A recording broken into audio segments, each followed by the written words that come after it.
Hello guys අපි ගොඩ කාලෙකට පස්සේ වෙනසකටත් එක්ක කියලා චුට්ට ට්‍රැවල් කරන්න හිතුවා.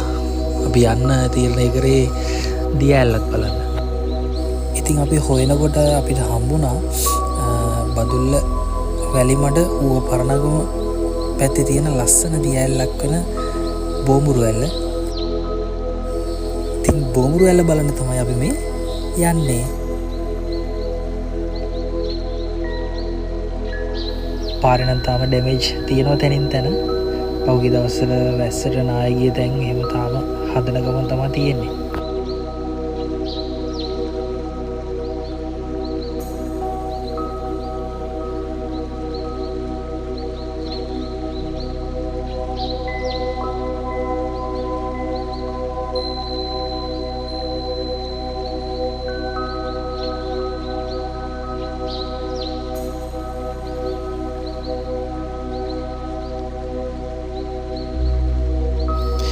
අපි යනකොට වැස්ස තිබෙත් නෑ. පාර දෙපැත්ත මාරම ලස්සනයි. මීදුම තිබෙත් නෑ වැඩිය. ඉතින් හිඳ ගමන තවත් පාසු වුණා.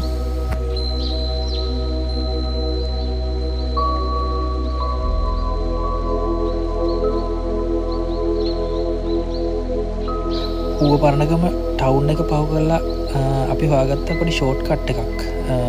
ඒක Google Map වලින් බලලා හොයාගත්තා. ඔයාලට යනවනම් ඒක හොයාගන්න පුළුවන්. බයික් එක කාර් එක වගේ යනවනම් කිසි ප්‍රශ්නයක් නැහැ. යන්න පුළුවන්. පාර හොඳට හදලා තියෙන්නේ.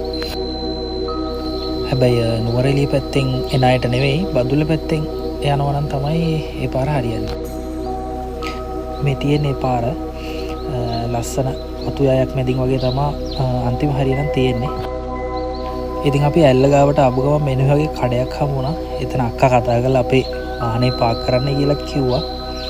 ඉතින් අපි එතන පාකින් දාලා ගමන යන්න තමයි පටන් ගත්තේ.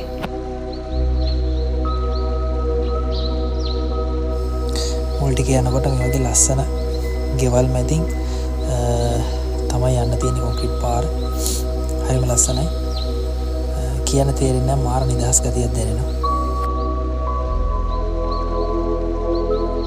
අපි ගිය දවසේ වැඩි සෙනග වෙලා හිටියෙත් නෑ. අපි සතියේ දවසක ගියේ. කොහොමද සතියේ දවස්වල මෙහි සෙනග අඩුයි කියලා කියනවා.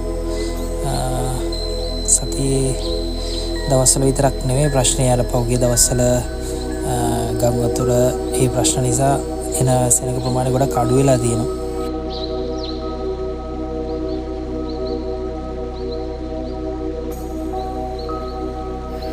පාරේ මොල් ටික මීටර් 200ක් ඉස්සරහට එනකොට පාර පටු වෙනවා. මේ විදිහට මේ දෙපැත්තේ කැලේ පටන් ගන්නවා. කැලේ කොටස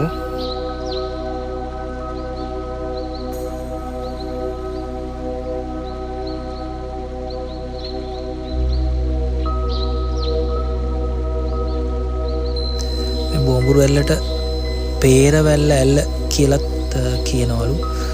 හේතුව මේ පේරවැල්ල ගම්මානේ තමයි මේකේ ස්ටාර්ට් එකේ තියෙන්නේ මුල. එන පටන් ගැම්ම එතන ඉඳන් තමයි යන්න තියෙන්නේ. ඒකට මේ නම් දෙකෙන්ම කියන්නේ බෝඹුරු ඇල්ල තමයි ඉතින්. ඉස්සරහට යනකොට අපිට ලස්සන ඇලපාරුත් හම්බුණා. මේ උඩ කන්දෙන් ගලාගෙන එන වතුර තමයි මේ එන්නේ. පුදුම සීතලක් තියෙන්නේ. බෝඹුරු ඇල්ලට අපි යන දවස්වල වැස්ස ටිකක් අඩු වෙලා තිබ්බ හින්දා ලොකු ප්‍රශ්නයක් තිබ්බේ නෑ. හැබැයි පල්ලෙහා කට්ටිය නැගුවේ මේ පාරවල වතුර පිරීලා උතුරලා යන සයිස් එකට වතුර ආවා කියලා පහුගිය කාලෙම වහලලු තිබ්බේ. මේ වගේ බටර් ලයින්ස් තියෙනවා හැමතැනම. මේ පල්ලෙහාට වතුර ගන්න ලයින් වෙන්න ඕන. මේ අපි යන පාරට පල්ලෙහෙන් මේ නුවරඑළිය පැත්තට යන පාර තියෙනවා. මේ දෙපැත්තේ ගෙවල් පහලින් තියෙනවා ගොඩක්. වතු යාය උඩින් තමයි අපි මේ යන්න තියෙන්නේ. එතකොට මේ උඩ පැත්තෙන් පේන තියෙන සීතයිලිය කඳපොළ කියන රක්ෂිතය. රක්ෂිතේ මැදින් තමයි පාර තියෙන්නේ.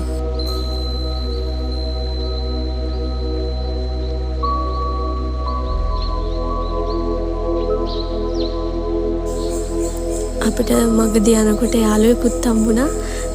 ඔයාලට පේනවා ඇති. එයා චුට්ටක් අමාරුවෙන් යන්නේ. ටිකක් දුරට ඇවිත් එයා නැවතුණා. ටිකක් දුර යද්දී දෙපැත්තේ කඩවල් අහු වෙනවා. හැබැයි සමහර කඩවල් වහලා තියෙන්නේ. කුණාටුවෙන් පස්සේ සෙනගෙනම අඩු නිසා වෙන්න ඕන. අපි පහු කරන් ආපු ටිකේ ටිකට් කවුන්ටරයක් තියෙනවා. ඒකේ ටිකට් ගන්න ඕන රුපියල් 100ක් වගේ වැඩිහිටි අයගෙන්. පොඩි අයට රුපියල් 50ක් වගේ තමයි ගන්නෙ. නෝනට පොඩි අකරතැබ්බයක් වුණා. කුණැල්ලෝ චුට්ටක් ඉන්නවා ලොකුවට නෑ. තනින් තන තමයි ඉන්නේ.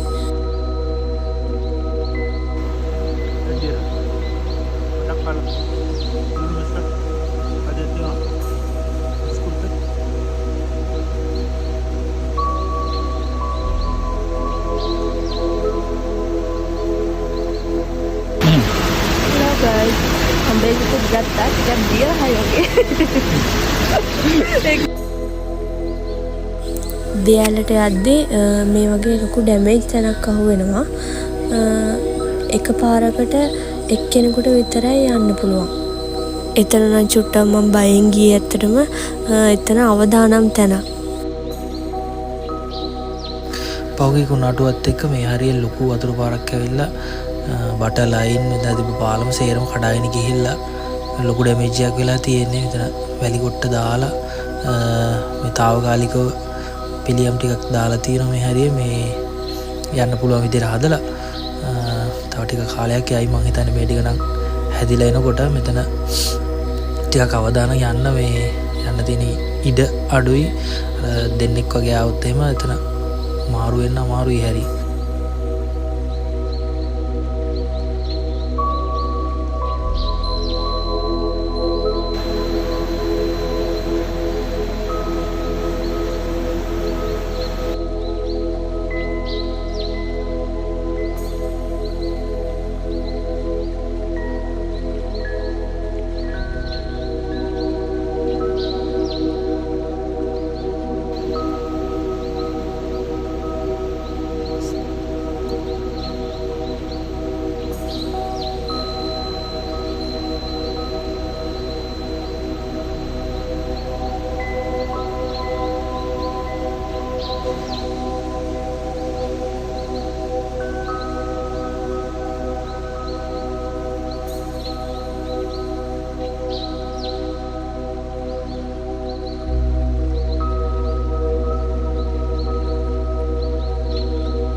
දියැලට පල්ලෙන් මේ වගේ පුංචි ලස්සන දියැලක් වගේ කොටසක් ඇදලා තියෙනවා.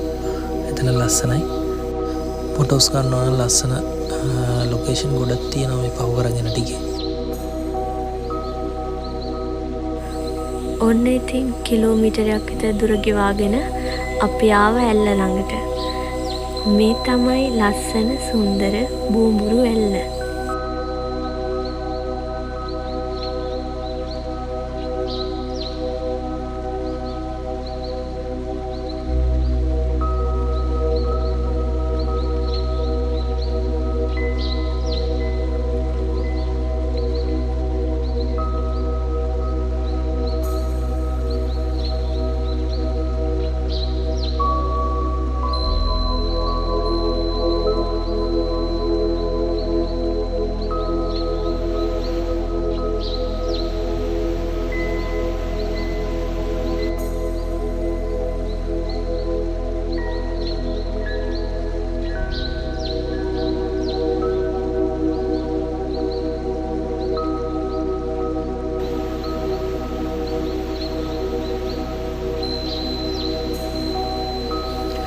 මේ පේන ලස්සන කොටස ඔයාලා කලින් ඇවිල්ලත් ඇති ආපු කට්ටිය වීඩියෝස් වල දැකලත් ඇති.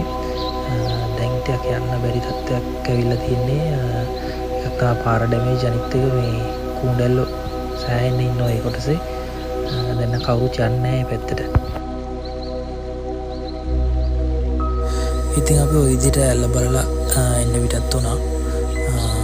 එන්න හිතෙන්නේ නැහැ. ඉතින් සෑහෙන වෙලාවක ඉතන හිටියා අපි පැයකට වැඩිය පැය දෙකක් විතර හිටියා. ඒ නතර මග මේ වගේ ලස්සන කඩයක් හම්බ වෙලා චුට්ටක් නතර වෙලා බැලුවා මේ ඉන්නේ අපිට රොටි හදන නැන්දා. හරිම ලෙන්ගතු කතා බහක් තියෙන්නේ. මාරම ආදරණීය විදිහට කතා කරනවා. ඉතින් අපි චුට්ටක් කෑම ගත්තා. මොකද අපි ටයිම් එක දවල් වුණා හින්දා. ඔය විදිහට ඒ ගමනත් ඉවර කරලා අපි මාතර බලා එන්න පිටත් වුණා. ඉතින් අපි තව ලස්සන වීඩියෝ එකකින් හම්බ වෙමු. හැමෝටම ජය.